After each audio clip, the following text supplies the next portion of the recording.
2022 session of the seminar. Vincent has now started recording, so I hope everybody's aware of that and everybody agrees with that. You've seen that on your screen.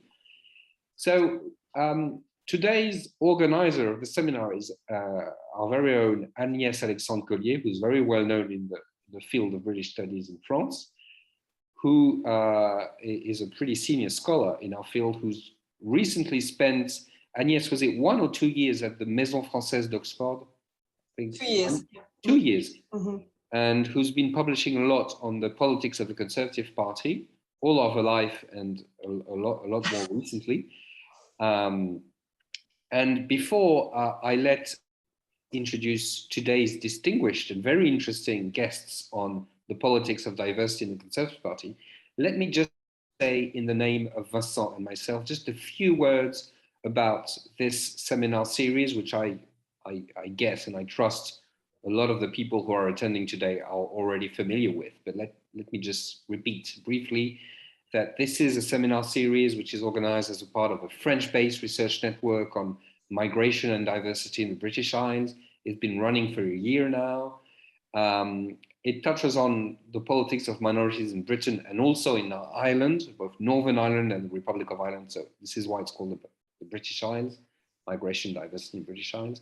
And Irish. The program of the seminars for spring, we like to speak in terms of seasons here at MIDIB. So this is the last of the seminars we had planned for what we called autumn 2001, which is actually taking place now. And the next sessions are going to be, I think Vincent will probably send an email to everybody with the list of the spring 2022 seminars, for which we've got a pretty nice program lined up. So I don't have everything in mind, but we've got a lot of different things, a lot of interesting things. So everybody, the important point I want to make before I let Agnès speak finally is that please all do refer to our blog, midib at midib.hypothesis.org, where you will soon find the full program of the spring 2022 seminar, which is going to be just as exciting or even more exciting than what we've done so far. So over to you now, Agnès. Thank you very much, Vincent and Romain. Well, thank you very much for organizing this great seminar, MIDIB. And it's my very pleasure to chair this session about the Conservative Party, immigration and identity, which, as you all know, is not only timely and a very topical issue at the moment with what is going on in the Conservative Party at the moment, but also I think it's important because it explores a tension which is much more structural at the heart of the Conservative Party between their need to diversify and modernize the party's image, especially through what you might see as a cosmopolitan, multicultural and liberal showcase on the one hand. And of course, one key example is Cameron's attempt to move away from the image of what Theresa May called the nasty party, and to introduce procedures and all kinds of devices to diversify the party, and especially to recruit more BAME, Black and Asian minority ethnic parliamentary candidates, of which, for example, the current Chancellor, Rishi Sunak, is a key example. So there were many procedures and devices introduced as early as 2005 with the A-list and open primaries later on. The A-list was a way of broadening the selection of parliamentary candidates to minorities and women as well, and other kinds of parliamentary candidates. And Priti Patel, another example, was selected through the A-list as well in 2006. So you've got this kind of strategic work in the Conservative Party combined with an agenda which is very different. As we've seen recently, they're anti-immigration, pro-Brexit, and you might say narrow Anglo-centric agenda, and in any case, much narrower than the narratives of global Britain or even one nation might suggest. And this, I would say, places them on the other side of the identity spectrum. So I hope we're going to talk about this paradox and explore this paradox today. And to discuss this question, I'm really delighted to welcome two prominent speakers, because unfortunately, Neema Begum, for health reasons, is unable to join us today. So we're going to have Maria Sobolewska and Nicole Martin. So let me just say a few words about our two excellent speakers. Maria Sobolewska is a professor of political science at the University of Manchester. She works on the political integration and representation of ethnic minorities in Britain. And in a comparative perspective, she works on public perceptions of ethnicity, immigrants, and integration. So Maria is also the 2021 winner of the Political Science Association Joni Lewandowski Prize for Outstanding Professional Achievement by a mid-career scholar, and she has relied on various projects, both qualitative and quantitative. Past projects include the Ethnic Minority British Election Survey in 2010, the Representative Audit of Britain Candidate Survey, and the ESRC UK in a Changing Europe project on the Brexit referendum and identity politics in Britain. But above all, she is the author with Rob Ford of the excellent book, Brexitland. I don't know if you can see it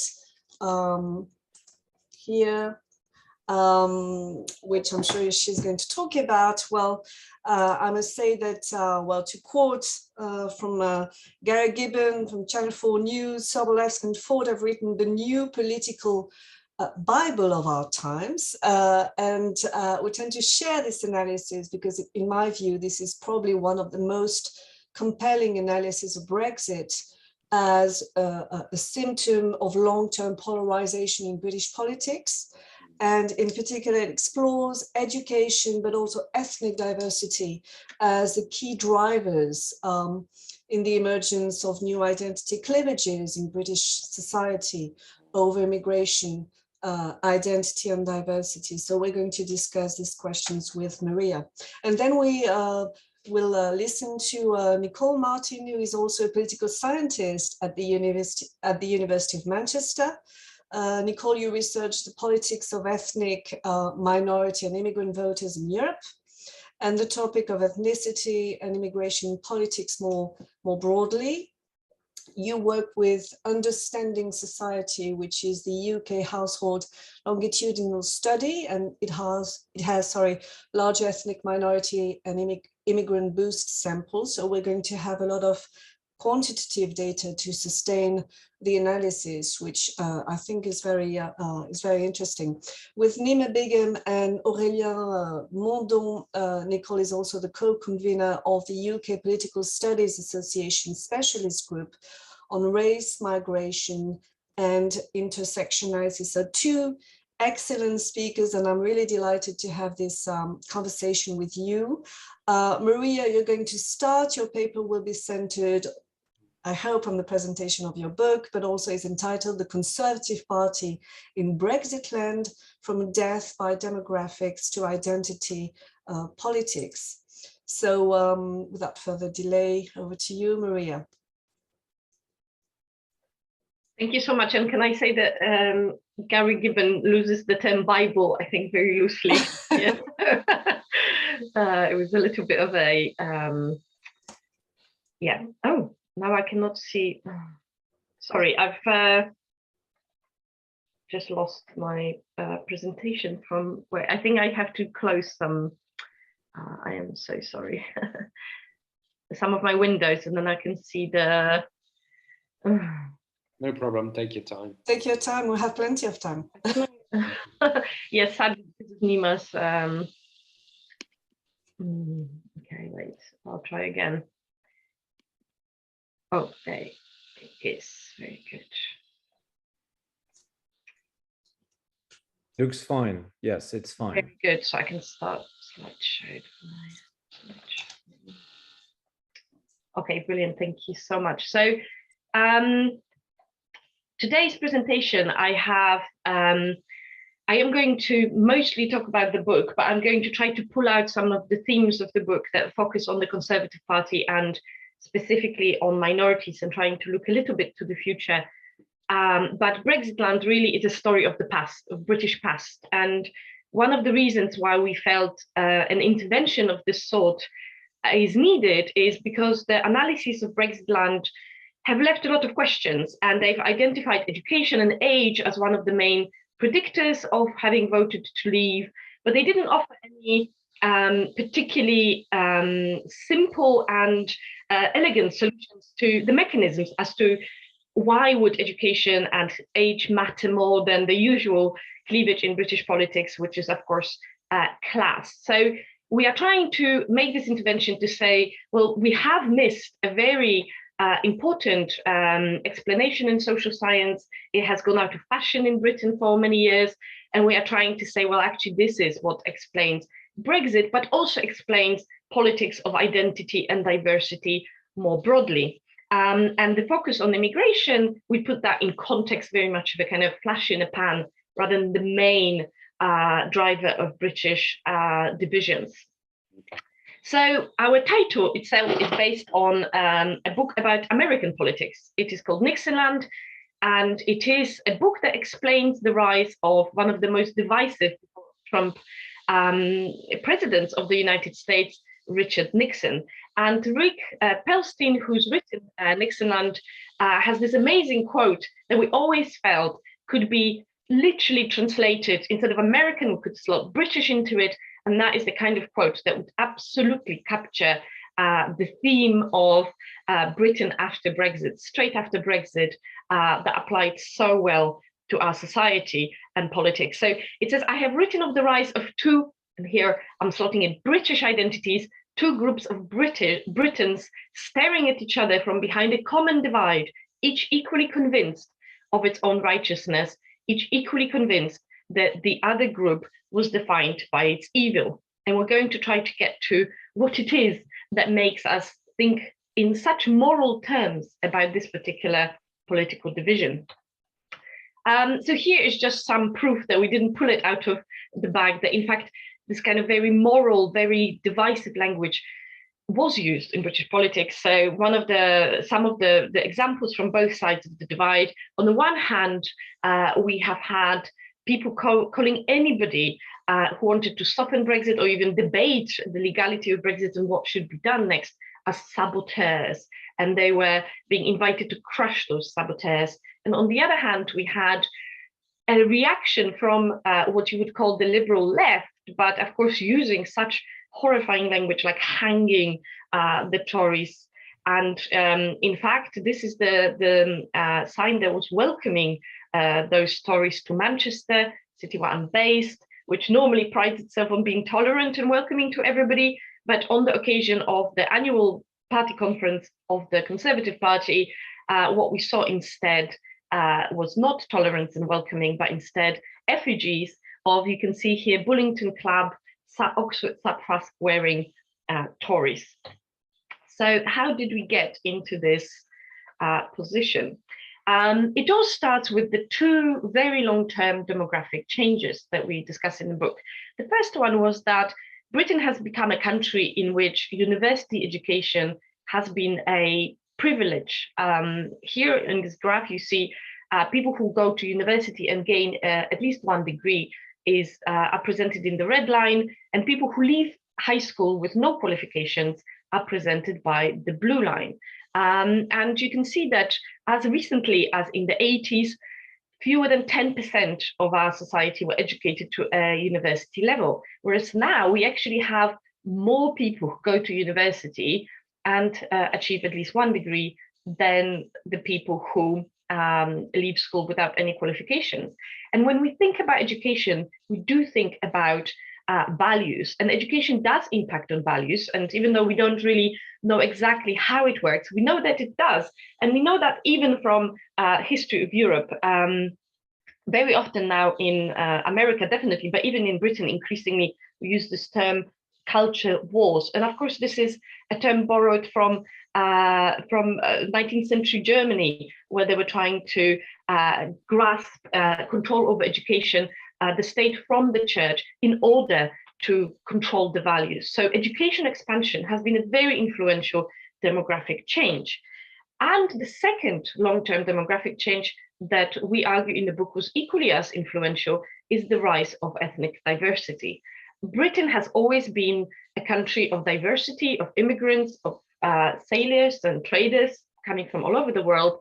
However, the sheer proportions of people living in the country that were of non-white, non-European origins has been always quite small, and always quite in small pockets here and there. However, after the Second World War, when citizenship was granted to all of Britain's colonies in one clear swoop, this immigration from those colonies has increased very significantly. And despite all the efforts to limit that immigration, it is still very substantial. So we see a very significant rise, a country going from almost entirely white to actually quite a diverse society.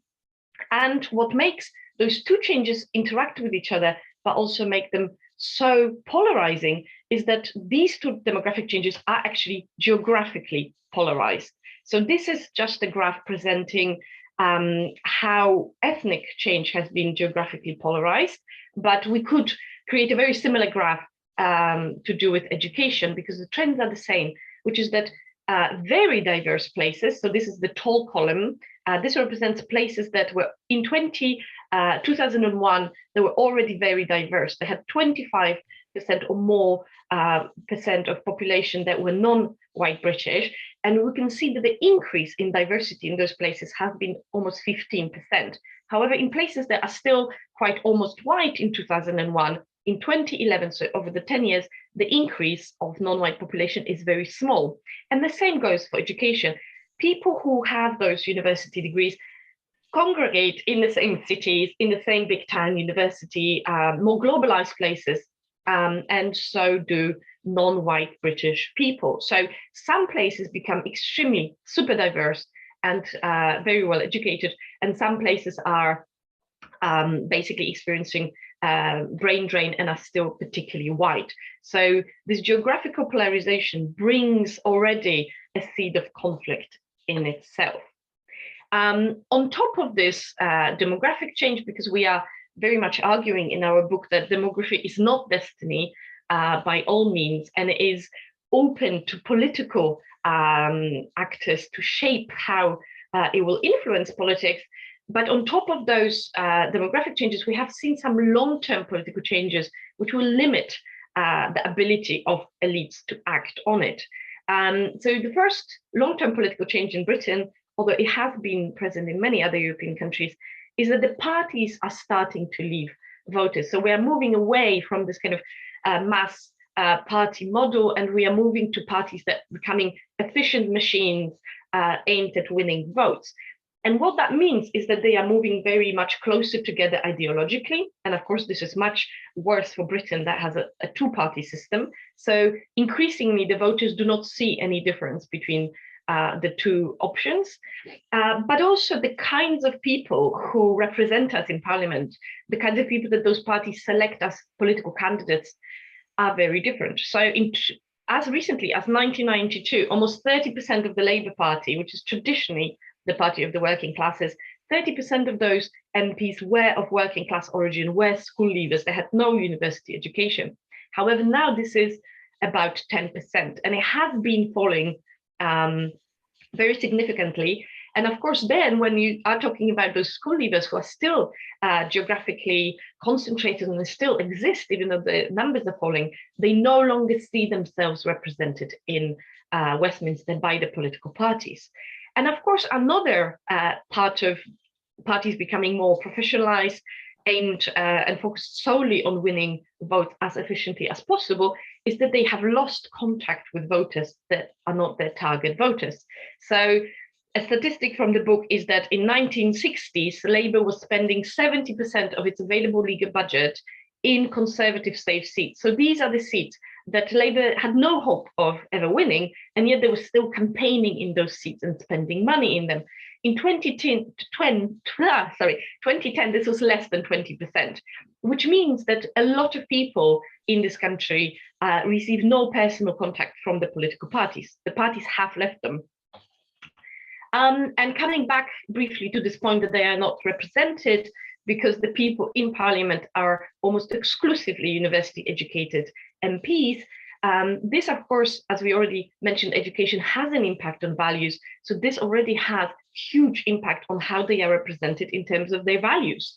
So this is a graph showing you comparing the attitudes of voters with the attitudes of candidates of each political party. And what we are showing here is that the gap between voters and candidates who are seeking to represent those voters for all three political parties have increased since 1992. So these are numbers from 2005 because the relevant questions were asked. And basically, these are people who say that the equal opportunities for ethnic minorities have gone too far. So this is quite a relevant value for us. And what we see is that even the Conservative Party has a very large, it's a 20% value gap between those candidates and voters. And of course, Labour and Liberal Democrats, you can see from this graph, the candidates are in darker blue. Almost no candidates believe that, yet quite a few of these parties' voters believe that, including 1/3 of Labour voters believing this. So these people are not represented in politics anymore. And of course, voters noticed that this was happening, that the parties were leaving them in so many ways. And as a result, they left them as well.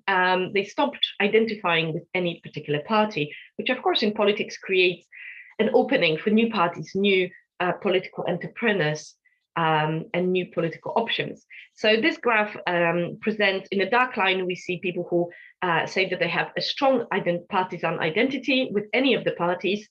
And in the light gray, we have people who have no partisan identity at all.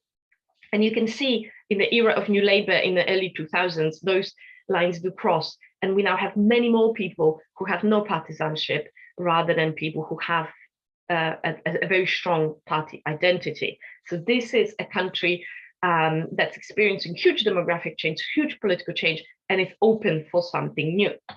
So what is this something new? And we argue in our book that what it is ethnocentrism. And one of the reasons why we think ethnocentrism is so important is because ethnocentrism as a political value, political orientation, offers a direct link between people's values and things like education and age and the results of the referendum and the kind of voting that we have seen since the referendum. And this is already an improvement over other values that traditionally have been looked at, like authoritarianism, which in Britain is measured through really traditionalism, because ethnocentrism is all about dividing people into in-groups and out-groups, into us and them. And what it does, it creates in people a sense of threat. You can feel threatened by those who are categorized as an out-group, as a them, and you can react to this accordingly.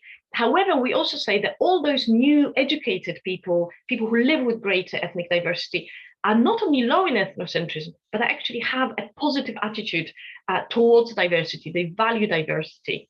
But of course, these people need something to activate those ethnocentric attitudes, or those diversity is a good thing attitudes, and then the parties need to mobilize them.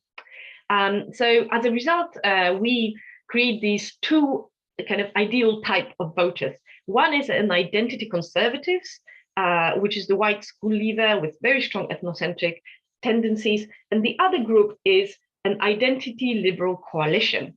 And here we have the white university educated conviction liberals who are very low in ethnocentrism and think diversity is a positive. But we also have ethnic minority, what we call necessity liberals. And we are seeing here that these map on really well. So on attitudes that we think are ethnocentric. So being born in Britain, it's very important to being British, for example. People who have those white, who are white, have low qualifications, agree with this a lot, versus ethnic minorities very few of them agree, and the white graduates are a bit in between. And that works for a lot of those kind of ethnocentric attitudes. But why are those necessity liberals, in fact, in that coalition?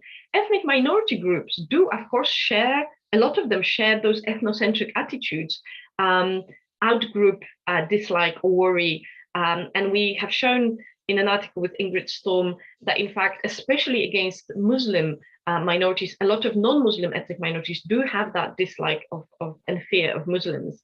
Ethnic minorities are, of course, more religious, so they often hold much more authoritarian views, and therefore they could fit in quite nicely with the kind of anti-gay or less feminist views of white conservative identity conservatives. However, what creates that necessity to join the liberal coalition for them is the thought that the identity conservatives ethnocentrism takes them as a focus. So they are the outgroup for the white identity conservatives. And of course, as a result, they cannot be a part of that coalition. They have to take action against those ethnocentric tendencies. So what has happened with this society that was already divided on those values and ripe and ready for some action, as the classic partisan divides no longer activated them? But what has happened was, of course, the rise in political salience of immigration. Immigration, of course, activates ethnocentric attitudes because it is a classic ethnocentric us and them situation. And here you can see that it was those less educated in the pale blue columns that had much less positive views of immigration, whereas those who were educated perceived immigration as a good. So we already have people polarized over immigration. So what has, as a result, happened as the immigration was rising to the top of the agenda? All those people who are polarized on this attitude have slotted very neatly into this new political issue, and this political issue has come to the top of people's political attention. But how did this issue get to be politically mobilized and so powerful? And here we're coming, of course, to the Conservative Party, which has positioned itself many decades earlier as the party of immigration. And the reason how the way they positioned themselves as such was, of course, because of Enoch Powell, who said some very socially unacceptable things, which I will not repeat here. But as a result of this, people really agreed. A lot of people in Britain really agreed with those things that Powell said. And as a result of this, even though the Conservative Party has not actually been that much more rampantly anti-immigrant than Labour, the people have perceived them ever since as such. And so this is from 1970 elections, right after Enoch Powell. And we can see here that the people thought the Conservatives' policies were more restrictive than they actually were. Very few people had accurate perceptions of how restrictive they were. And of course, many people thought that Labour was much less restrictive than they actually were. And this has continued for absolute decades. And as a result, immigration's impact on British politics has been blunted because people felt represented by the Conservative Party. And so what happened to make that no longer so? Well, enter David Cameron with his famous, or rather infamous, before 2010 election promise that he will reduce immigration to tens of thousands.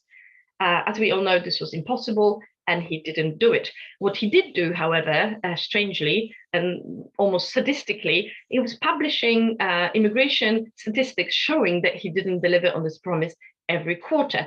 And what happened to people's perceptions of the Conservative Party is that they were no longer the party best on immigration. So that light blue line is going down. What they did think, and this is the political entrepreneur that enters the stage and leverages this gap that has been opened, is of course UKIP. UKIP's reputation on immigration goes up in the same period, and UKIP, of course, has another feather to their bow, which is anti-European sentiments, and they persuade the public the EU and immigration are linked. So this is a graph showing a relationship stolen from Evans and Menon here, acknowledged that the relationship in people's minds between immigration and EU membership has been going up over this period of time. What does Labour do in the meantime? The Labour has a brilliant reflection of the next big step in those ethnocentric attitudes that I want to talk about, which is Labour thinks that being anti-immigrant is racist. And this is one part of the Labour Party that is basically engaging in this internal struggle with the other side of the Labour Party that, of course, thinks that Labour should represent anti-immigrant voters and they should treat those concerns very seriously. Stephen Kinnock here, a very influential MP, even says Labour must stop obsessing about diversity. Those MPs, those political commentators think that this argument over race is hurting Labour. And of course, it is. Here we're showing, looking at the Brexit vote, that thinking about racial diversity has been another attitude reinforcing some of those immigration, but also working on its own to strengthen attachment to the Leave side. So here we see that people who were against immigration, so everybody in this graph is against immigration. They all think that immigration is bad. And we can see that if we have a persuasion that equal opportunities have gone much too far, you are much more likely to vote Leave on top of your attitudes to immigration. And of course, the opposite is true. If you actually are pro this kind of multicultural policy, this then limits the influence of your anti-immigrant attitudes. So racial diversity is a bona fide influence on people's political choices. And you can also see it on this graph, which shows a growing political polarization on this issue of equal opportunities for minority voters. And you can see that the Conservative Party here becomes the party of people who don't believe that we should extend any more equal opportunities for ethnic minorities. So is it racist, like some in the Labour Party would think, to think that those equal opportunities have gone too far? And we are thinking that looking to the future, this is one of the big lines of division in British politics, which is that a lot of people in the Liberal Identity Coalition think it is racist, whereas a lot of identity conservatives will argue against that. And here is a very short graph to show that it is a very powerful argument that racism is no longer a problem in Britain. And you can see this is just two kind of classic racism attitude, which is that if only Black and Asian people tried harder, they'd be equal to white people, and there is no racial discrimination holding them back. And this just compares with the US, Britain with the US, and showing you that Britain scores much lower on this classic racism item. So very few people think that if Black and Asian people tried harder, they'd be fine. However, very many people in Britain, way more than in America, think that there is no racial discrimination. And that is an attitude that normally gets called colorblind racism. But of course, oh, sorry, I already did that. But of course, this is something that not everybody will share. So we think that racism and this argument about what is a racism, what isn't, could take over as immigration has kind of lost its salience and potency. But we also think that some ethnic minorities don't actually agree with this ever-extending multiculturalism, and some of them do in fact believe that racism no longer holds them back. These are the minorities that were more likely to vote Conservative in the past, and is it going to be a kind of a main line of future research to look into those minorities in greater detail? So thank you very much, and I'm sorry I went slightly over time, but I've been told I can since Neema isn't here. Thank you, Maria. That was great. Thank you very much, Maria. I think there will be plenty of questions. We're going to keep questions for the end of the session. So many thanks for this presentation. And we're going to move on to Nicole, who is going to speak about surplus to requirements, ethnic minority Brexiteers after the referendum. So over to you, Nicole. Brilliant. Can you see my slides okay? Yeah, brilliant. I'm really glad that Maria went first, because the end of her talk is kind of the perfect beginning for my talk, which really focuses on the views of ethnic minority leavers after the referendum, and in particular their relationship with the Conservative and with the Labour Party in the 2019 referendum.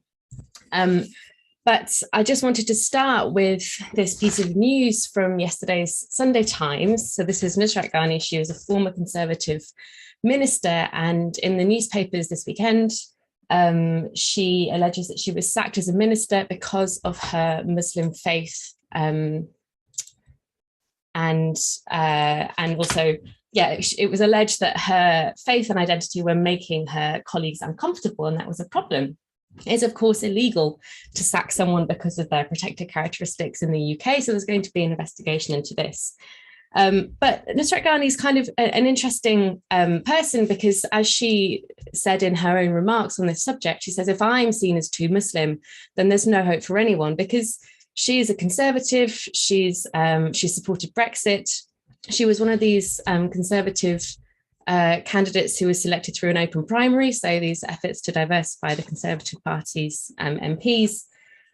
She's also quite hardline on COVID restrictions, so she's part of the COVID recovery group, a group of backbench Conservative MPs who are sceptical of restrictions. So she's really very conservative in her views, and would see herself as a kind of natural fit with the Conservative Party. But as Maria's already said, there is a part of the post-Brexit coalition of voters for the Conservative Party, who some voters who are ethnocentrists and some who are racist would not see her as part of what they would see as a desirable view of what the British government should be like. So I think this kind of debate over what she says she experienced, it plays into this broader kind of cleavage in politics about what is and what is not racist. So in this talk, I'm going to focus on ethnic minority Leave supporters. And you might say, why would you focus on this group? They're quite small, but that's actually not true. So although Maria's just talked about how ethnocentrism structures people's attitudes to Brexit, that overlooks the fact that there are many ethnic minority supporters who voted for Leave. And this is despite the fact that the Brexit campaign, parts of it were definitely ethnocentrist and nativist, and parts also used racist campaigning techniques. I think it's important to look at ethnic minority Leave supporters now, however, because the referendum was 6 years ago almost, because the groups of people that have voted for the parties that have got Brexit done, so the Conservative Party in government, but also the Brexit Party, that coalition of voters, that group of voters is much less ethnically diverse than the group of people who supported the Leave vote in the first place. And in one sense, this is quite trivial, because you're going to win a referendum on a much broader coalition of voters. So it's not surprising that some people don't support the party that enacts the referendum's decision. But I think it's also still worth looking at for kind of understanding why we've ended up with such a hard Brexit, and why Brexit has become attached to these debates about identity and race. So the other reason I want to focus on this, and I would like to thank my colleague Neema, who's not here today, but this is an image that she brought my attention to a few years ago in her own work on the Leave vote and ethnic minorities. Is because I think this stereotype also still exists in people's mind about the referendum. So this is a campaign poster from before the referendum, the EU referendum in 2016. It's run by, you can see there, it's put up by a group called Operation Black Vote, which historically have done a lot to improve registration rates and turnout among ethnic minorities in the UK. So not just Black groups in the UK, but all ethnic minorities. And you can see in this picture, kind of it's implied that on the left-hand side, you have an older South Asian woman wearing traditional dress, with the implication that she is a Remain voter. And on the right, you have a kind of racist skinhead who is pointing accusingly and aggressively at her. So the idea being that her vote would outweigh his vote for Leave. And I think that this stereotype of ethnic minorities as pro-Remain has kind of persisted in our discussions about the referendum ever since. So I just want to tell you a few things about ethnic minority Leave voters from my existing research with Neema and also with Maria. So a few things you need to know. About 1/3 of ethnic minority voters supported Leave, which is far more than have ever supported the Conservative Party. Ethnic minority Leave voters were targeted by specific campaign groups. So this is one campaign, Save the British Curry, was an event run by the Vote Leave campaign, essentially saying that with the Bangladeshi Caterers Association, saying that it was Brexit, it was EU immigration rules that prevented Indian restaurants from hiring curry chefs from Bangladesh. There were also other groups like Africans for Britain or Muslims for Britain who highlighted different aspects of the Leave campaign. So ethnic minority Leavers were especially targeted by specific campaign groups. Ethnic minority Leave voters were not only Conservatives prior to 2016. So this table shows you the proportion of supporters of each party in 2015 who supported Leave in 2016. And, you know, just under half of ethnic minority Conservatives supported Leave in 2016. But almost 1/3 of Labour ethnic minority supporters also supported Leave. So it's not a kind of niche group. This is a position that has broad support across both main parties among ethnic minorities, just as among white British voters. And the kind of final thing I want to tell you about ethnic minority Leave voters is that they are more likely to be older on average. So that's what this graph on the left shows you. So the solid line is Remain and the dotted line is Leave. And this is ethnic minority voters in the UK only. And at no age are there more Leavers than Remainers among ethnic minorities. But when you get kind of above 30, you can see the proportion of ethnic minorities who supported Leave becomes a lot larger. So it's a kind of an age gradient. And secondly, the ethnic minority Leave voters are about 10 percentage points more likely to be born outside the UK than those who supported Remain. And so this is a picture from kind of in the 1950s, an immigrant employee from Pakistan at a spinning mill in Bradford in Yorkshire. To kind of highlight the point that if we think about workers who struggled with deindustrialization, there are ethnic minority immigrant workers in that group as well. Now, we all know that Brexit reshaped party politics. So this is a picture of Theresa May resigning after she failed to get agreement among her own MPs on a Brexit deal. We've had 2 snap general elections in 4 years and 3 prime ministers over the time period since the referendum. It also reshaped party politics. This is not a presentation about politicians, despite the number of politicians I've talked about. It's really about voters. And in Brexitland, Maria and Rob Ford show that Brexit identities are just as strong or stronger than political partisanship for a number of for voters. So this is the number of people who describe their own side on the referendum as describe them as us or we versus them. If they agree that criticism of this group, so criticism of Leavers or Remainers, feels like a personal insult. In fact, it can even affect who you'd be happy having over for dinner more than partisanship. So for voters as well, Brexit really reshaped how they thought about parties. And this kind of has had a big impact on how voters, what decisions voters have made. So in 2016, about half of Labour voters supported Remain, which has come to be identified with them since the referendum, and just over half supported Leave, just over half Conservative supported Leave. So it wasn't really a kind of polarisation along the lines of Brexit, but by the time we get to 2019, over 80% of both major parties' support was drawn from their own side on Brexit. So just over 80% of Conservatives had supported Leave, and just over 80% of Labour voters had supported Remain. So this is a really big shift in how people vote because of this idea of cross-pressured voters.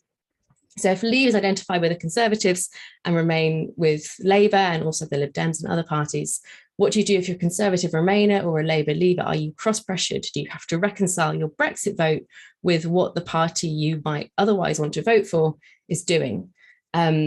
And this kind of cross-pressured voters has received a lot of attention, but no one's really looked at the particular type of cross pressure that some ethnic minority voters might experience. So for some Labour leavers, for some Leave voters, the Conservative Party may still hold this reputation as being racist or xenophobic or having imposed immigration controls. And so for some ethnic minority leavers, maybe it's the Conservatives' reputation that stops them from voting for them on the basis of Brexit.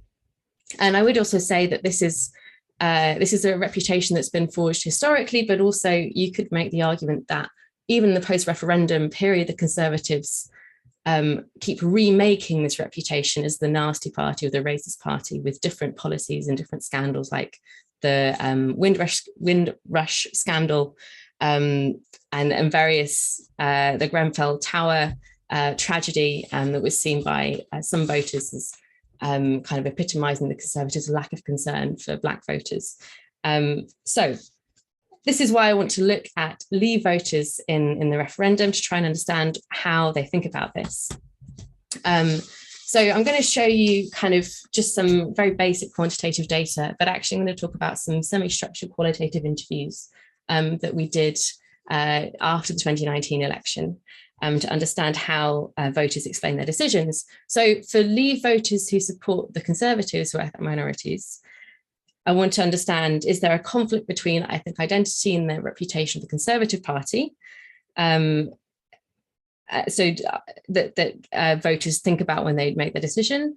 But for Labour Leave voters, who are focusing only on ethnic minority voters, is there a conflict between voting for the Labour Party and their Brexit vote? So how do they think about those two issues? And I'm really interested, there's lots I could say about the 2019 election, but I'm really interested in what voters say about Brexit and how they explain their kind of their decisions with reference to kind of these two issues. So the data that I'm going to use is Understanding Society. It's a big household panel study, but it's quite, it doesn't have that many explanatory kind of attitude questions, like all the attitude questions that Maria showed you. We don't really have any of those. So then I'm going to talk about some semi-structured qualitative interviews carried out with respondents of this panel study. I should also say that we did kind of field work during the coronavirus. So I wonder if the NHS has a lot of prominence in people's responses due to that. But I'm happy to discuss all of those details later on if you like. So my first question, did this vote switching between Leave voters going to the Conservatives in 2017 and then 2019 happen among ethnic minority voters? So this plot shows you the change in the Conservative vote share from 2015 to the 2017 general election. And as you get up towards the higher end of the graph, that shows you that they gained more votes. So they increased their vote share more in those constituencies. And as you go from the left-hand side of the graph to the right, you get to areas that have more Leave voters in. And so you can immediately see that the more Leave voters there are, the higher the Conservative vote share gain was in the 2017 election. But this is not the case in constituencies with many ethnic minority voters, which are represented by the kind of black dots and the grey line. That line is much flatter. And so the Conservatives gained far fewer votes for having lots of Leave voters in areas with more ethnic minority voters, which is kind of first evidence that this switching didn't happen. Looking at some panel data that we now have, we can kind of see this in more granular detail. So did ethnic minority leavers switch to the Conservatives? Not so many. So among people who voted for the Conservatives in 2015 and supported Leave, 35% went to vote for Labour in the 2017 election. So that's quite a high rate to kind of defect parties, especially with this Brexit kind of reshaping going on. Compared to white British voters, about 92% of Conservatives in 2015 stayed Conservative in 2017.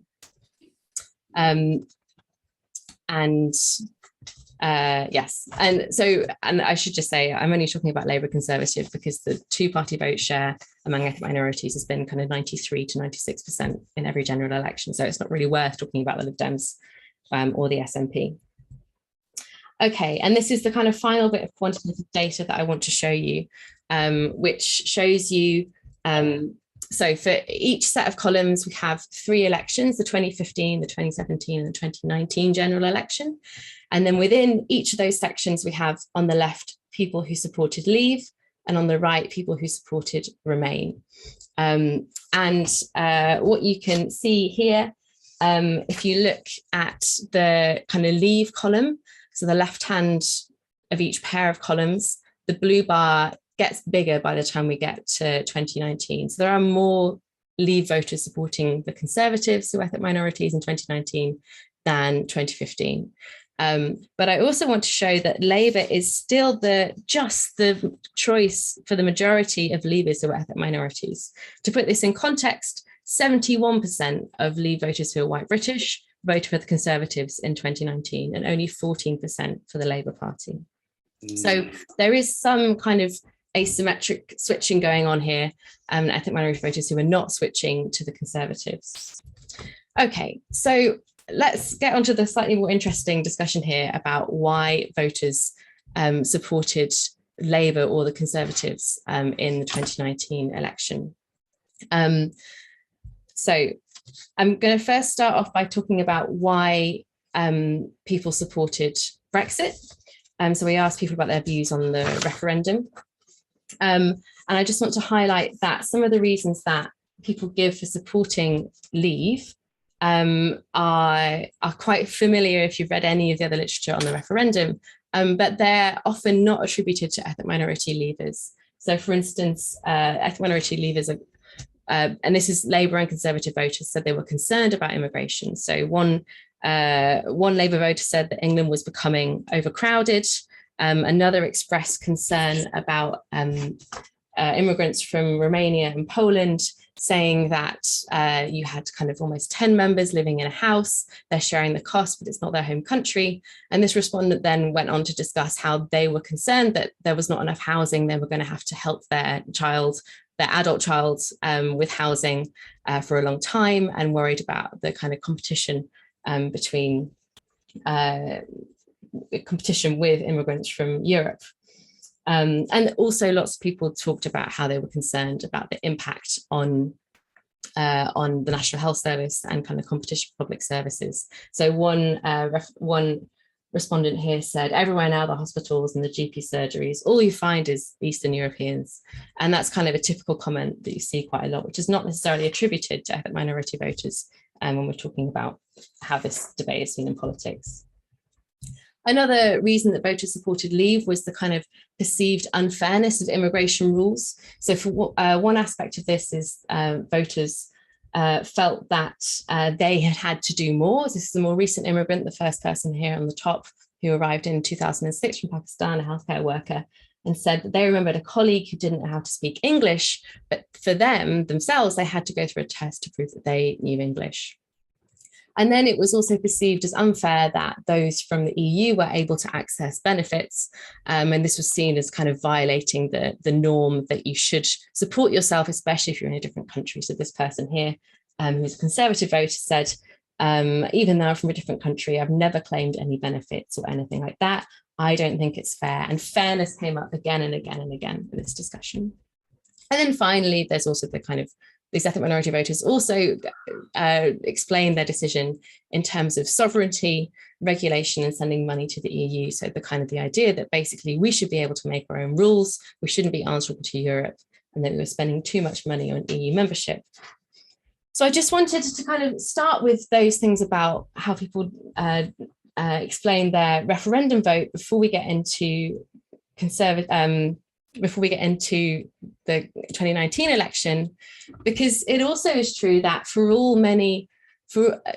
as much as many participants expressed their view that Leave was a good idea because there were too many immigrants in the UK, both Labour and Conservative voters in 2019 did also feel that the referendum had kind of emboldened racists, and they drew this distinction between themselves and then other Brexit supporters. So the first quote here is from a Conservative voter who said, I think for Brexit, it brought out the disparity, it brought out the racism card. The Labour voter in the middle said, the more racist people thought that leaving the EU would mean getting rid of any non-English person or any brown person, which is not what leaving the EU was about for this respondent. And finally, this kind of last vote on the bottom here, first time Conservative voter in 2019, just said, oh, it's just been called Brexit since 2015, essentially saying that this divide on immigration and diversity and racism has been called Brexit since 2015, but they were aware of this kind of undercurrent in politics before the referendum and felt the two had become merged. Okay, so now let's get on to what divided, and I'm only looking at Leave voters here, remember. So what divided Leavers, who are ethnic minorities, who supported the Conservatives rather than Labour? Well, majorly it was a desire to get Brexit done. So this is our Prime Minister during the 2019 election campaign, driving a JCB digger through a fake wall. I don't know if you can see it, but the digger is actually decorated in the Union flag, in the Union Jack flag. And this is what kind of essentially what came up with every single Conservative Leave voter in the interviews that we've analysed. So Conservative voters prioritise the referendum, so many variations of essentially to get Brexit done and dusted, and a desire to give the Conservative Party enough MPs to get a good deal for Britain as they saw it. And as much as Labour voters had strong reasons why they voted Labour, quite a few of them saw this conflict. So this is a Labour voter here who said, obviously Labour, they really sort of wanted to stay, and that went a little bit against my grain of what I wanted to do. So this was the Brexit election, and this really came through in people's decision and people's explanations of their decisions. But kind of half of ethnic minority voters who supported Leave also supported Labour in 2019. In fact, yeah, just more than half. And the reason came through that this is really, Labour was seen as a party for ordinary people. So many respondents said, I supported Labour because they're for the working class, or I'm from a working class background, or the Conservatives are for rich people. Labour supports the general population. And respondents described the Labour Party's connection with ethnic minority voters as part of this support for working people. So kind of one respondent here said, Labour, they support the working class, the ethnic groups, so they're more supportive of everyone.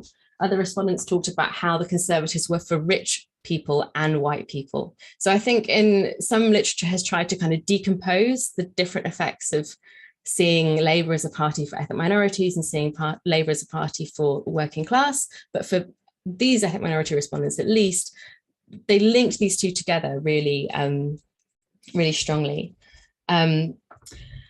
And the other reason that people mentioned voting Labour, as well as this kind of supporting working class and ordinary people aspect, was the kind of family and friends vote, or this is the traditional vote.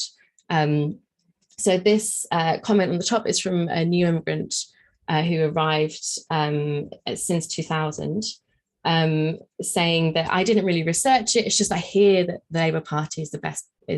I hear from the party that the Labour Party is better for working class people. Even Conservative voters expressed this idea that they felt that voting Labour was a norm that they were breaking by voting for Conservatives. So, you see a voter here said, I used to vote Labour because of the family influence, but then I had to have think about it and change my mind. So that's the kind of historical aspect that we see.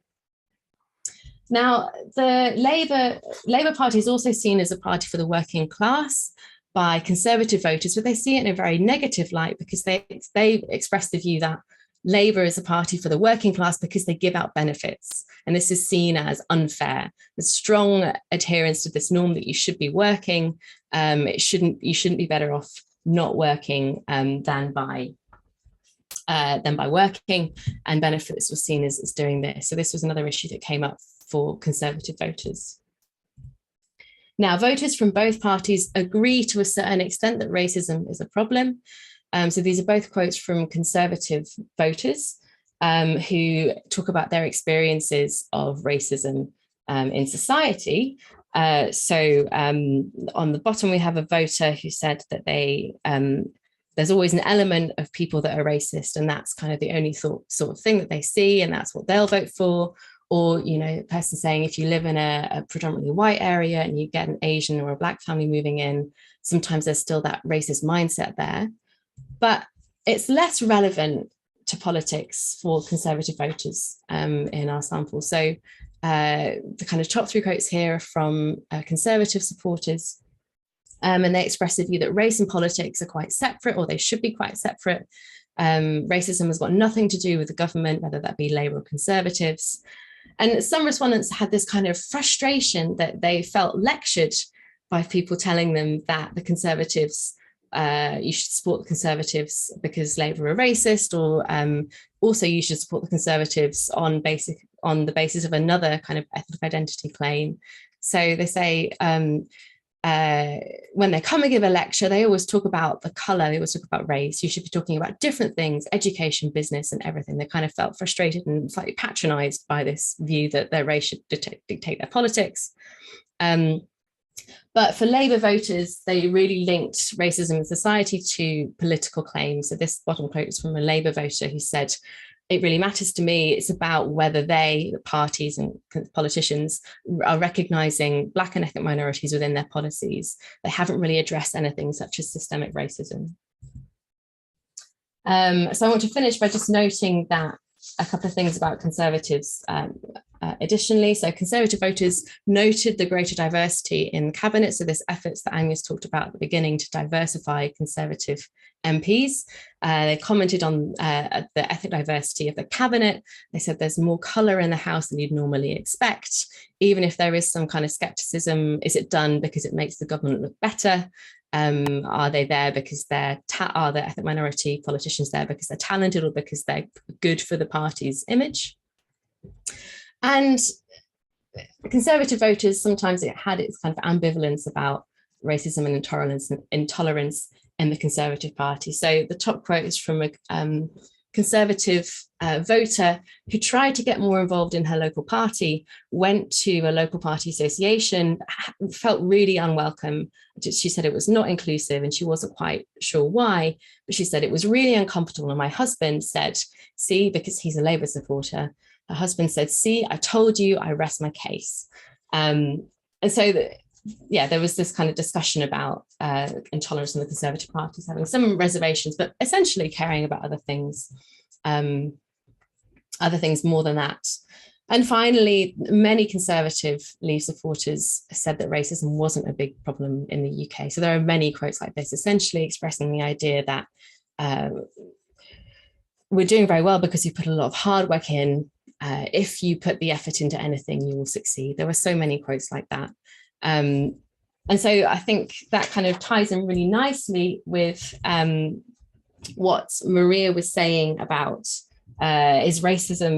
does racism exist, or what does it consist of being a new political issue in the UK?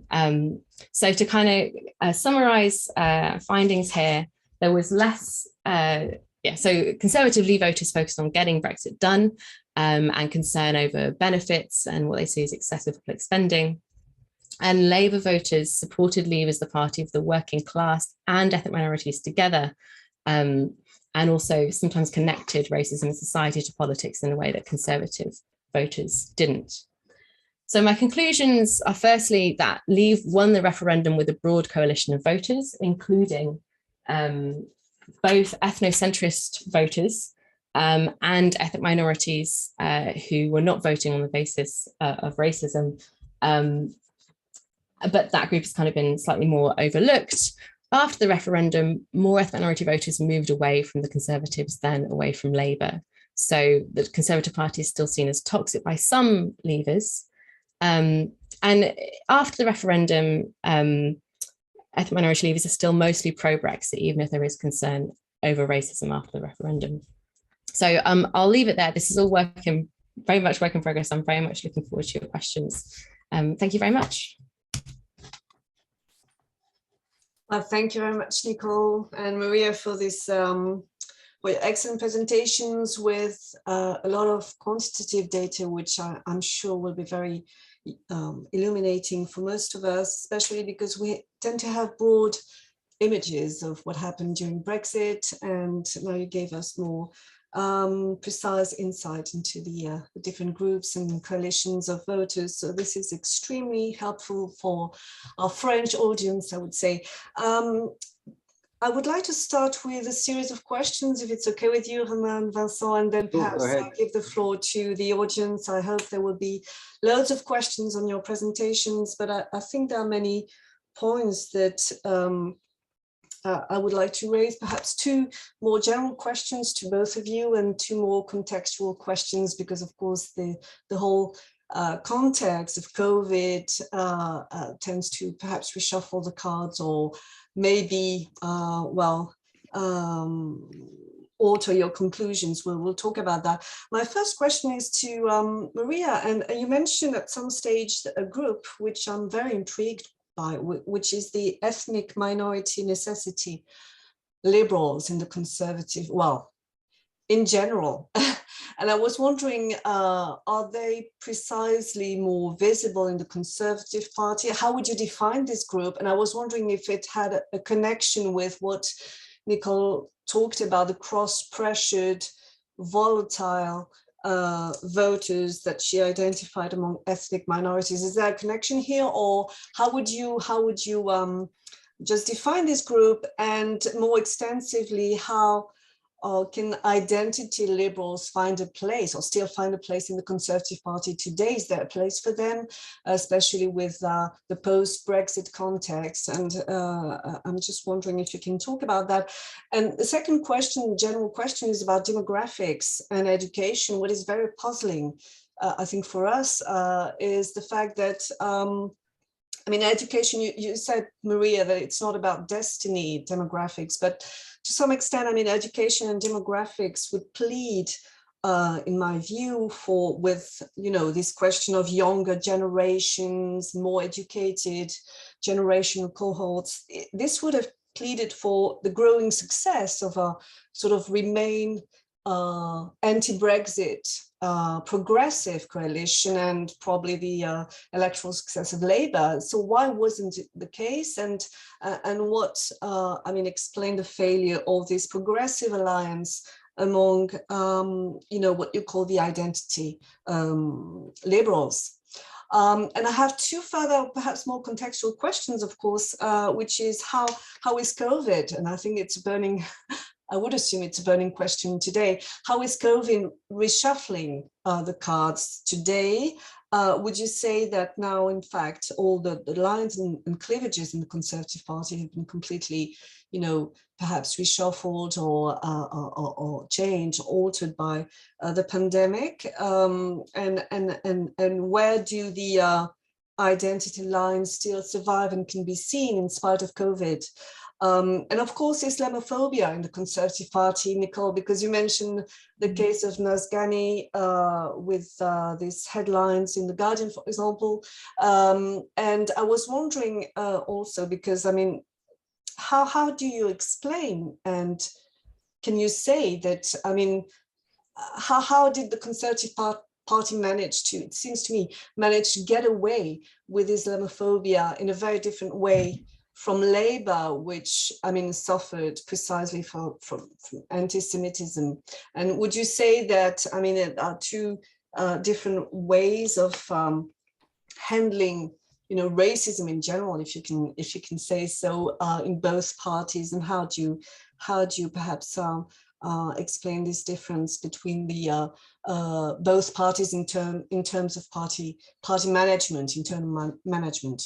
Okay, this is just a list of questions, of course, to open the floor to further questions from the audience as well. So, Maria, Nicole, please be free to. Yes, should I? Thank you so much, Agnès. They're a very interesting question. So, the ethnic necessity liberals are the group that we have always thought was the group that voted Labour, and in fact would be one of their kind of thinking in terms of being victims of racism or being threatened by racism, because some of these people When we look at data from 2010, this is the last kind of really in-depth data that we have still, sadly. When we look at those people who do say prejudice plays a role in the lives of non-white people, and this would be the kind of classic necessity attitude here, right? So their lives are really impacted just because they are non-white, right? And when we look at those people in more detail, we often see that they haven't had a personal experience of discrimination, right? So this is a political attitude. This is something more akin to what Americans talk about in terms of linked fate, right? So they think the fates are linked with the ethnic group, whether or not they have yet personally experienced any of that kind of thing. And in fact, when you looked at 2010 at this issue, we saw that people who held that attitude were much more likely to vote for the Labour Party, and they were much less likely to vote for the Conservative Party. However, and as Nicole said in her presentation, the problem with talking about these kind of patterns is that you're leaving out a large proportion of minorities. And actually, about 1/3 of minorities don't agree with this attitude, right? So on the whole, minorities vote Labour much more than white people. And on the whole, they hold this attitude, which makes us put them in this kind of broad brush way in the identity liberal coalition. But when you shift the focus from those big stories into the smaller story of ethnic minority voters, they are a very significant proportion of minority voters. So for some ethnic groups is 20%, whereas for some it's 35% of people who don't share that linked fate, this idea of linked fate. But you know, 20% and 35% are very, very large. I mean, this is equivalent of how many people voted for the Conservative Party at the last election, right? So very considerable groups of voters. And so this idea that people who don't believe that their fates are influenced by racism, they perhaps will find Conservative Party much more appealing in the long run, right? So I think one of the opportunities for the Conservative Party is to try to appeal to those people. However, the Conservative Party definitely are experiencing a problem, which is that Boris Johnson's figure is thought to be quite divisive, right? So even though the Conservatives have all those ethnic minority MPs and members of government who are appreciated and clearly noticed, as our qualitative data shows, Boris Johnson is so associated with this kind of ethnocentric mobilization around Brexit that I think the figure of Boris Johnson is probably holding back the Conservatives' efforts to get more minority voters. And I guess this is also linked to the second question, which is more broadly, would identity liberals find a place with the Conservative Party today? And again, I think it is Boris Johnson that's preventing that, because when you look at leaders' perceptions now, you can see that Keir Starmer's perceptions are much less dictated by the Brexit vote, whereas Boris Johnson's ones are very strongly related to Leave vote to this day. So he has made very little progress with any past Conservative voters who voted to remain. So I do wonder whether the main impact COVID will have on this is that in the light of the recent scandals, we might be rid of him. And that could be maybe, because so far the attitudes on COVID haven't been politically particularly polarized. We've not seen what America saw, for example. So there wasn't a partisan link and there wasn't a Brexit link with observing lockdowns or supporting lockdowns. But Boris Johnson being the victim of COVID may reshuffle the cards here quite significantly.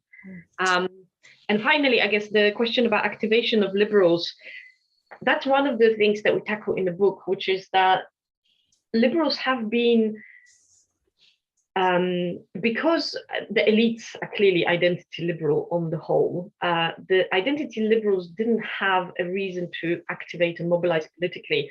And so Brexit provided this reason for them. But of course, what we have in Britain, despite the two-party system, is a fragmentation, right? So you could basically disappear, and on the Leave side, we only had the Conservatives. However, the bid for a Remain voter is really fragmented, right? So we have the Liberal Democrats, which are much more cleanly Remain. Labour has tried to kind of hedge their bets. And the Green Party, of course, is quite Remain as well. So yeah, it's complicated, I would say, on that front. I have a couple of responses as well, partly to what Maria said, but also to your question. So I guess the first thing I'd like to say is that if we talk about kind of this perception of racism being a big problem in the UK, influencing people's vote choice, I think we have to remember that it's also not just that if some more ethnic minority voters feel that racism is not a problem that affects them in the UK, and they link that to politics, it doesn't mean that that group will vote for the Conservatives. What I see it as is, as long as that perception is still there, and as I say, I don't mean perception that it's not real, it's just as long as people have this view about racism being a big problem, it prevents voters from making their decision on other factors.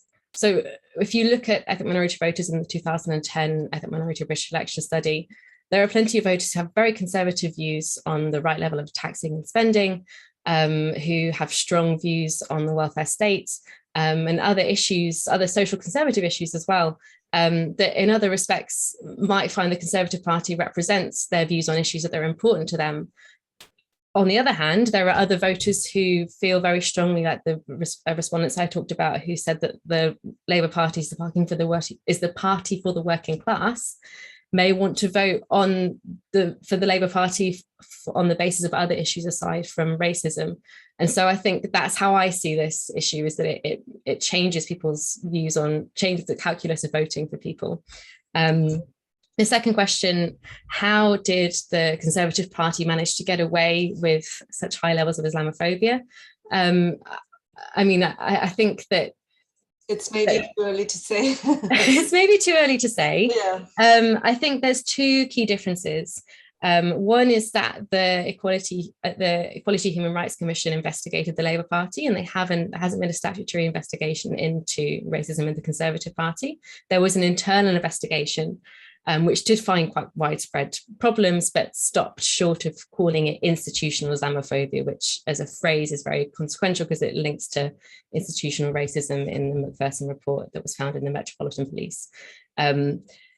Now it looks like the EHRC will investigate what happened to Nusrat Ghani. So we'll see if that changes. But I think it's also the view of the parties, right? So for many people, the Conservative Party is seen as being racist, and so lots of people are not surprised that there is high levels of Islamophobia amongst the party.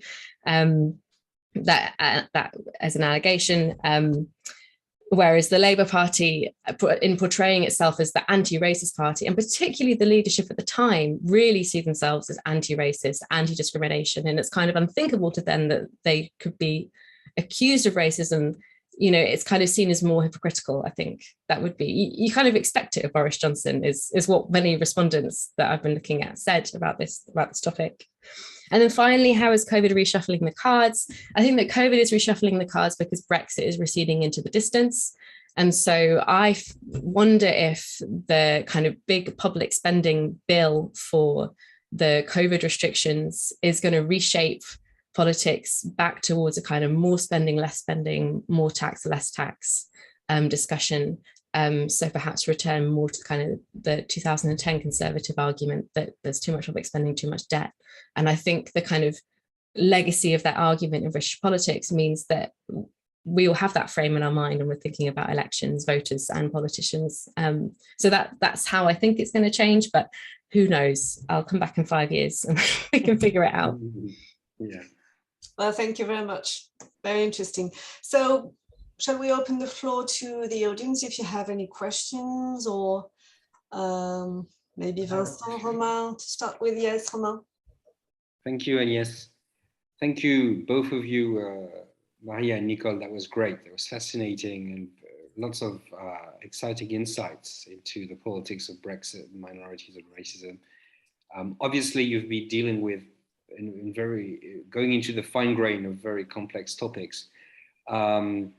So I've got much more general remarks or questions. I'm not too sure about whether it's remarks or questions. I'll just throw that out to everybody and see if Maria and Nicole want to respond. But one thing that I was thankful for, Maria, which might sound trivial to you, but not I haven't been used to that so much, is that at one point, if I'm not misrepresenting what you said in one of your slides that what explains what one defining factor, one causal factor of the political orientation of minorities is not foreign culture, foreign origin, or minority culture. It's the fact of being on the receiving end of racism, and the consequent discussions have dwelt upon that a lot, I think, including with Nicole, that it's the phenomenon of racial discrimination and racism that defines politically a sort of shared political interest,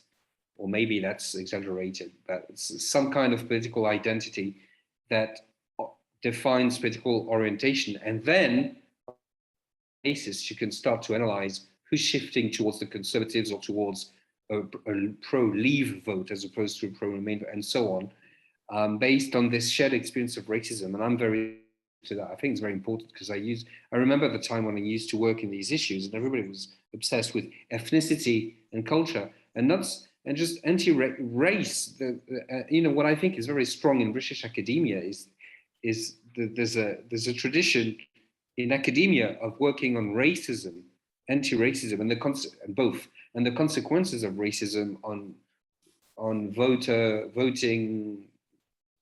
attitudes and voting alignments and behaviors. That's the first point I want to make. So it's a very general point. The second point is, from what I gathered from both of your presentations, was that it seems, so please stop me and correct me if I'm wrong, that's what I'm really asking for, is that I got the impression that a lot of the ethnic minority voters, or voters who may, rightly or wrongly, because I listened to what Nicole was saying as well, is that rightly or wrongly, or would identify with people who are victims of racism, that they seem to, for a proportion of them, they seem to have been interested in the Leave vote at the time of the referendum.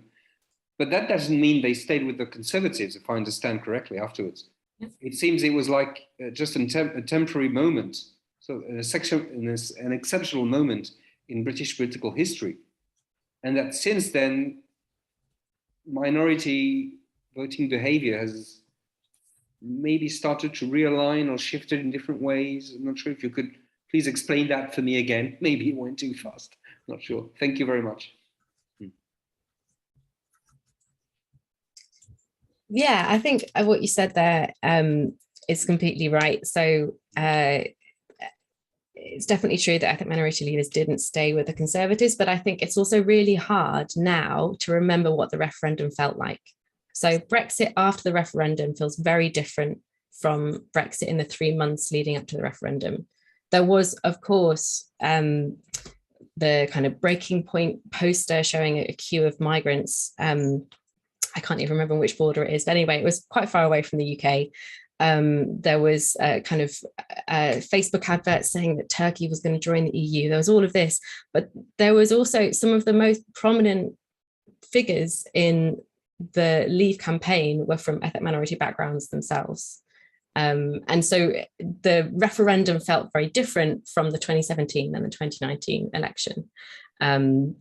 And yes, so that's completely true, that I think minority leavers didn't stay with the Conservatives, that they might also not have seen it as a vote for the Conservatives in the first place. So I think if Leave is associated with the Conservatives and their kind of toxic reputation as the nasty, xenophobic, racist party, then ethnic minority voters who thought that didn't vote for Leave. They didn't see it that way.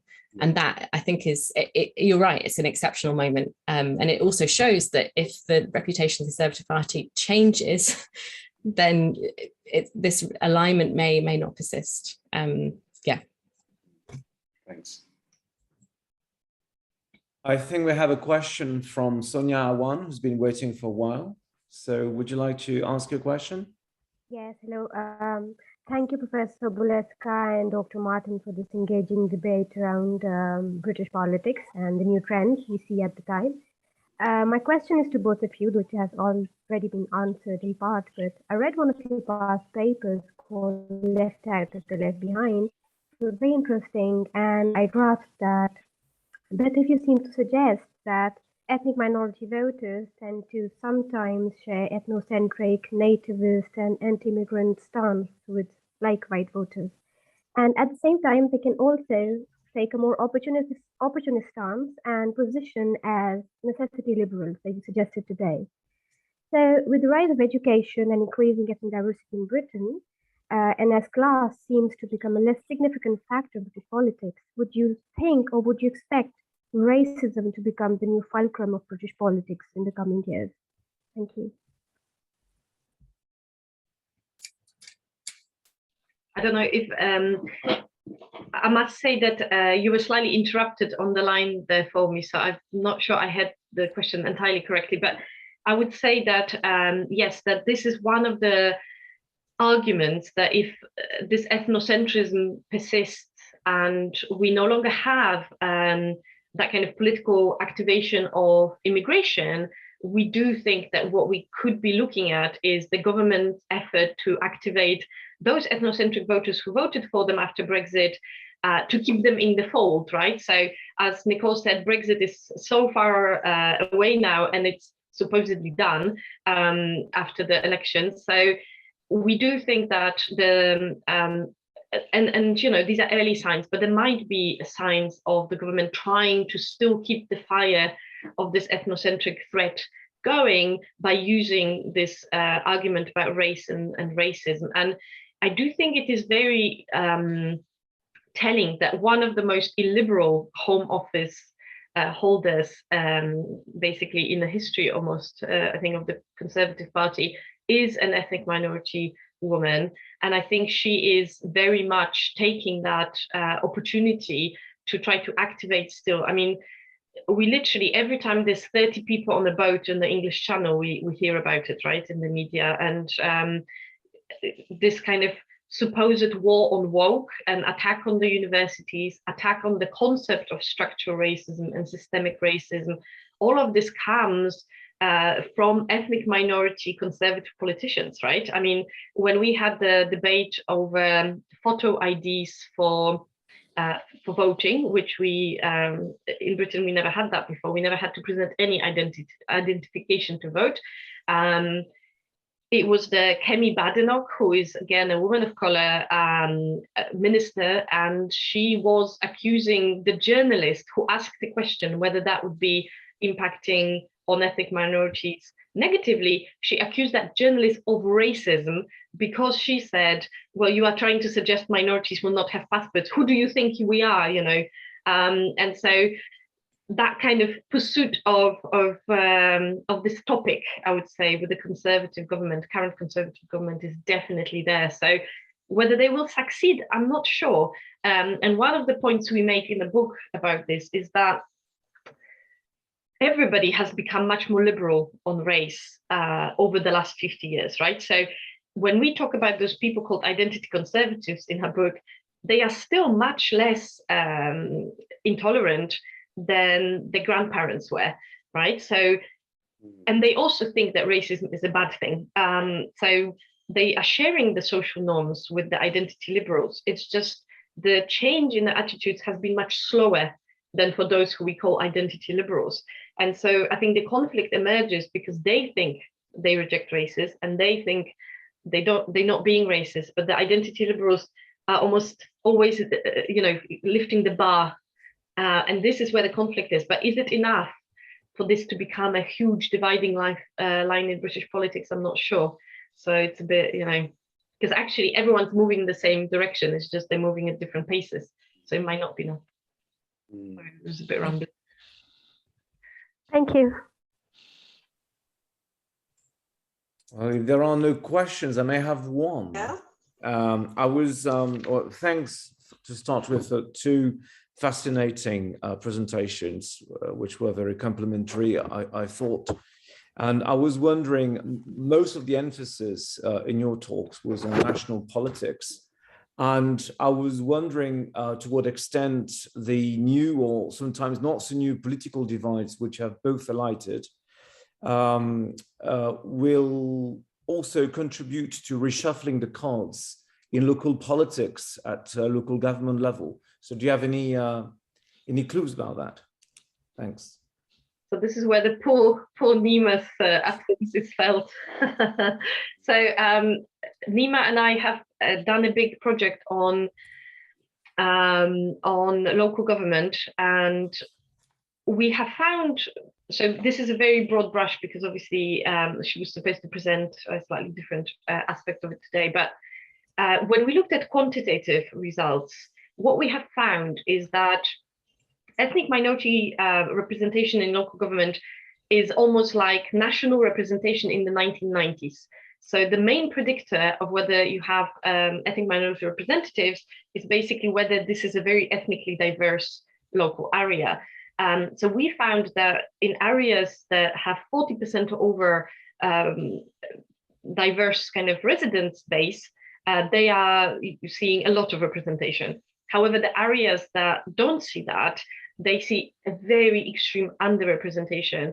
And that is often linked with some of the qualitative findings that we have from this project that Neema was supposed to present today, which is that ethnic minorities at the local level are very much perceived as supposed to represent minority people. So that kind of ghettoization that we no longer see at the national level in Britain, with the majority of Conservative MPs of minority origins representing very kind of rural white seats, so to say, that is still very much felt at the local level. However, we found no evidence that Brexit and any of these other political divides had any impact here. So unlike for gender, so in another paper with Stuart Wilkes-Heague, we found that Brexit voting was a very strong predictor for electing fewer women candidates in local elections. So areas that have voted to remain had much more diverse, gender diverse local councils than areas that voted to leave. But we haven't found that with ethnicity,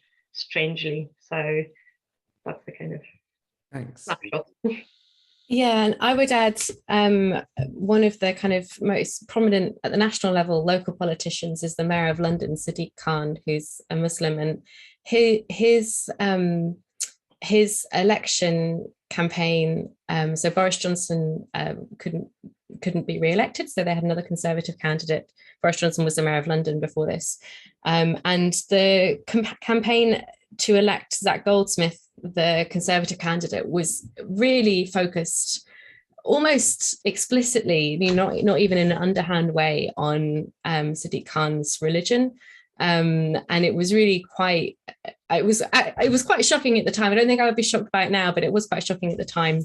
There were also kind of leaflets put out in different languages, different South Asian languages, essentially saying that, playing on community tensions, saying that Khan was a Muslim and invoking Islamophobia in that sense. And Sadiq Khan's still been kind of greeted with quite a lot of really particular vitriol in debates over COVID restrictions. So almost, public health restrictions in London have been things like providing funding for Transport for London. Has really been quite difficult. So there's been lots of local, national arguments over COVID, also with Greater Manchester, arguments about not providing enough support when you lock down, that kind of thing, and Scotland and Wales wanting to have different settlements as devolved regions of the UK, devolved nations of the UK. So I think that does really play out, and there's some research which I cannot remember the name of, but there's kind of some older research that suggests that it's electing local politicians who are ethnic minorities or electing MPs of colour can increase support for UKIP, or in previous elections, the British National Party, so the far right or the radical right at the local level. So I do think this plays out in local politics as well. Thanks a lot. We have a question from Nada Funi. Would you like to turn on your mic? We can't hear you yet. You can hear me? Yeah, now. Thank you very much for this very, very interesting talk. I wanted to know whether it's possible in this anti-immigrant discourse or ethnocentric discourse to see a distinction between new migrants, asylum seekers, and the old Commonwealth migrant. Is it possible to see a distinction between those two groups that could be considered as ethnic minorities? Definitely. So that's certainly the case with Brexit. And there were, so the people ethnic minorities who supported Brexit were more likely to be migrants, but also more likely to be older. And so these are people who say, I arrived in the 60s, I arrived in the 70s, we had to make our way. We were also British citizens. We come from the Commonwealth. We have a relationship with the UK. And the racism that we faced was really unfair, but also we got through it. Newer migrants, they resent, especially Europeans, as having what they would see as a less of a right, less of a true claim to living in the UK, life in the UK and UK society, but also as having had an easier ride of it. But that's not the only thing. So also there's still continuing immigration, especially from India and Pakistan and Bangladesh. So there kind of, it's not the fact that all Commonwealth migrants arrived in the 60s to the 80s. They actually arrived much more recently as well. So yeah, you do see this, but also I think we talk about, in public opinion, we often talk about opposition to immigration, but people actually have quite differentiated attitudes towards different types of migrants. And you see that in public opinion as well. So student migrants are seen as quite different. And the Windrush generation in some ways are actually quite celebrated now. So there's a popular TV program called Call the Midwife, which is based on a kind of working class East London midwifery service that was run by nuns and also nurses. And a few years ago, they introduced a Black character who was a nurse who migrated from Jamaica as a kind of, and that was, I think, quite a cultural moment of kind of celebrating this group of people as part of Britain's national story and also part of Britain's story in World War I and World War II. So I think that wave of migration, to the extent that it's seen as historic, is seen as more just or more accepted than more migrants who are coming now, I would say.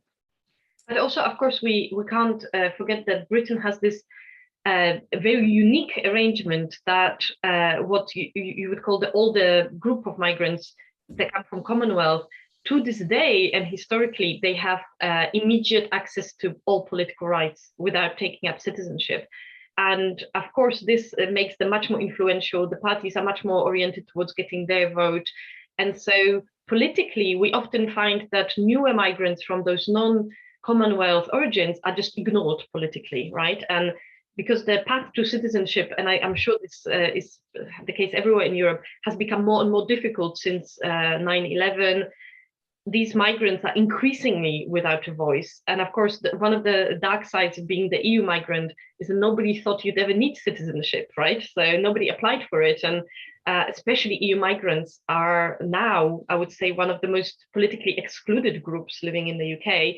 And yet we never hear about them because they don't have that political clout, that political power. Mm-hmm. Mm-hmm. Is that the question? Yeah, Samuel Melby.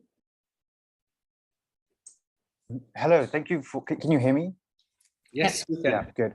Okay, thank you for, so I was in class before, so I only got sort of part of the presentation. So if I ask a question that's already been answered, feel free to just ignore me.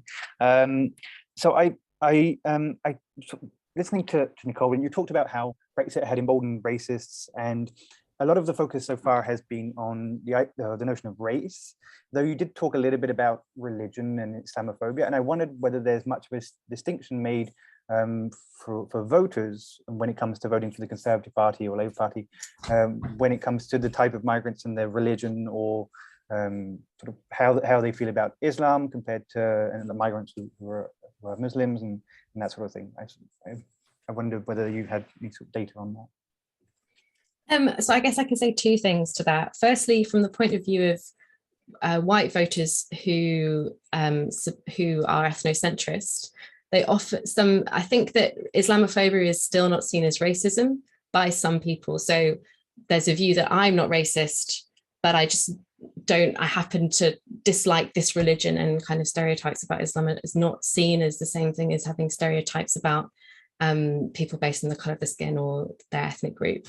And so I think that is one of the things that that was a move that the far right made and the radical right made as well, to say that it's about culture, it's not about race. And I think that is still there in the minds of some voters. When it comes to looking at ethnic minority voters, I didn't really want to focus on this because there are ethnic minority leave conservatives amongst all the ethnic and religious groups that we look at. So kind of 8 or 9% of British Pakistanis or Bangladeshis, who are predominantly Muslim groups, supported the Conservatives in 2019. It's not no one, but there is also, especially in 2019, the view on the part of some Indians or British Indians that Labour is for the Muslims and Labour is against the BJP and Labour is against Modi, and they see that as a counter to them being against India. And then there is also, and so some respondents mentioned that they saw the Conservative Party as not anti-India, and they saw Labour as the party for Muslims. And they also tie this into discussions of anti-Semitism. So saying that the Labour Party is for Muslims and not for Jewish people.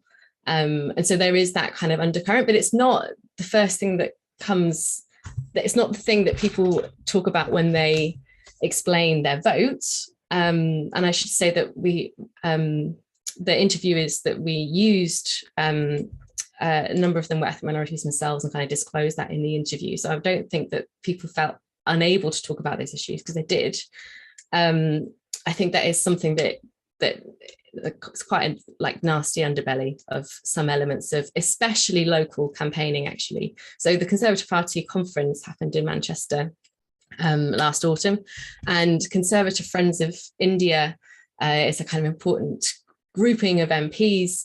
And I think there was really some kind of, it was quite stark, the things that were being said about the Labour Party and how the Labour Party was seen as being anti-India on account of them not supporting the BJP. Yeah, I hope that answers your question. I would just like to say that actually I feel some of this is strategic on the part of Conservative Party. And so I think what they're trying to leverage is historically the only ethnic group that they ever have positively acted upon was the Indian, the kind of East African Asians who Edward Heath allowed to come as refugees in the late 60s. And that was in stark contrast with the Labour government before, which didn't let a similar group come. And so they already had, I feel, an in with the British Indians. And I think they are strategically trying to leverage this conflict now. And as Nicole already mentioned, the campaigns, even the kind of very prominent local campaigns, so that's something that the Central Party definitely knows about, have been playing on this Islamophobia amongst Hindu Indians. And as we know from the work with Ingrid Storm, it's quite a prevalent attitude. Islamophobia is present amongst non-Muslim ethnic minority groups. So they're definitely trying to strategically leverage that. And I'd say it's not, I think you're completely right, Maria, that it is a strategic act on the part of Conservatives. I'd just like to say for balance, but also because I think it's accurate, that the Labour Party also has begun to play on this. So there was a by-election in a constituency with many Muslim voters that had a leaflet showing Boris Johnson with Modi, I think it was, essentially saying to Muslim voters, don't vote for the Conservative Party because they won't support you. And so it's, I think that also is easier to do at a local level. I think it's more prevalent in local politics than national ones, even if the National Party knows about it.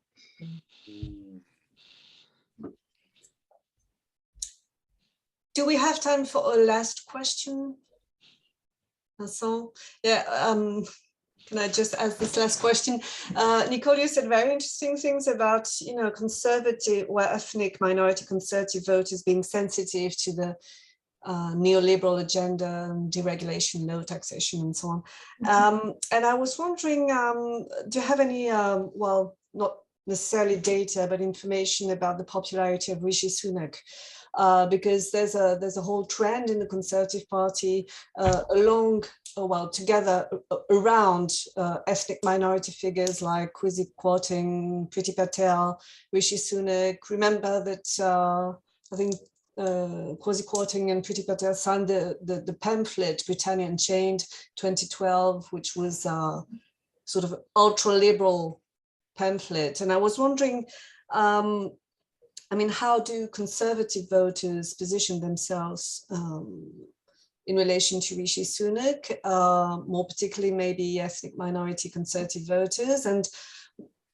would you say that paradoxically, Rishi Sunak might actually, realign ethnic votes along more traditional Conservative lines and less cultural lines in this respect? Because he's got this neoliberal agenda, which incidentally is very different from what Conservative voters from the Red Wall would like. So I was wondering if you can see that in relation to what Maria said about Boris Johnson being a divisive figure. On the other hand, Rishi Sunak might, realign Conservative vote along more traditional lines, or is it something that is too early to say? So there is some kind of there is some polling on this, and it's interesting to kind of contrast Rishi Sunak with Priti Patel. So Priti Patel, many ethnic minority voters have an extremely negative view of her, really more extreme than kind of your average run-of-the-mill politician, more extreme than their views on Theresa May. Really, she's seen as really beyond the pale. And it's kind of unsurprising because she's, as a Home Secretary, who's very, as Maria said, very authoritarian on immigration. She goes on immigration raids with the police. She likes to be photographed in, talking about deporting migrants. And so she really is associated with those issues. Rishi Sunak is firstly a very popular politician, or quite a popular politician in the UK, because he's the Chancellor who signed off lots of spending on COVID recovery. He also branded it as essentially Rishi Sunak's furlough plan, Rishi Sunak's COVID support scheme. He's incredibly savvy at branding. If you go, there's that pub chain Wetherspoons that had his face plastered all over their menu because he cut VAT in hospitality. And they said, this is thanks to Rishi Sunak, this pub chain, a very conservative Brexit supporting maverick owner. And so he also has positive view amongst ethnic minorities for most conservative politicians. The other thing about Rishi Sunak, so he's a practicing Hindu. So I think if he were to become prime minister, he may attract more Hindu voters. I'm not sure he'd attract many other ethnic minorities who wouldn't see him as representing them if they're not from that group. I think also Rishi Sunak doesn't have an uphill battle within the Conservative Party in the same way that Sajid Javid does. So that the reason that there was an internal inquiry into Islamophobia in the Conservative Party is because during the leadership election in 2019, Sajid Javid, who's a Muslim, essentially bounced everyone in the leadership debate into committing to an inquiry into Islamophobia in the party. That's the only reason it happened. And so I think that as a Muslim, he would probably have more opposition from Islamophobic Conservative Party rank and file members. So yeah, that's kind of what I think about the issue. But I guess we'll see. And I think it seems very clear to me that I feel it's much more likely that we're going to have the first ethnic minority prime minister from the Conservative Party than from the Labour Party. I think that's, given the prominence of ethnic minorities in the cabinet now, I think that's kind of something that you would have really found unthinkable 20 years ago, but it just seems much more likely now. Yeah. Mm-hmm. Maria, would you like to say something to end this session? Nothing really to add. I think Nicole's description is good, but the only thing I want to get in there is that I've already written I think in 2010 for a blog for our political science association saying that Conservatives will have the first non-white PM. So I'm very much, I have some money on that, and I'm going to keep my fingers crossed I'm right. Right. Excellent. Okay. Any further questions? Well, thank you very much to both Nicole and Maria. It was really a very exciting event, as far as I'm concerned, but I think everyone would share this view. Thank you very much to the audience as well. Many colleagues, but also students joined us this morning. So, well, and thank you, of course, Vincent and Romain, for this wonderful opportunity to discuss these topical questions. So, anything you want to add, Romain, Vincent? Well, just that we'll be circulating shortly the program for semester 2, as we said. The next event should take place on the 11th of March. But this needs to be confirmed. We're waiting for a firm response from the colleague, actually, Peter Walsh, from the University of Oxford. And then there'll be plenty, as Romain suggested, there'll be many other exciting events. So we'll keep you posted very shortly through the MIDIB blog. Thanks again to all participants and to the organizer, Agnès. And again, this I think this session has just been recorded, so you can find it online. Is that right? We'll be posting it in a couple of days. Just Okay. give us a couple of days and it'll be there. Yeah. That's good. So thank you, everyone. Thank you, Maria and Nicole, and hope we'll have other opportunities to discuss these questions. Thank you so much. Thank you for the amazing discussion. Thanks. Thank you. Thank you. Nice to see you. Bye-bye. Bye.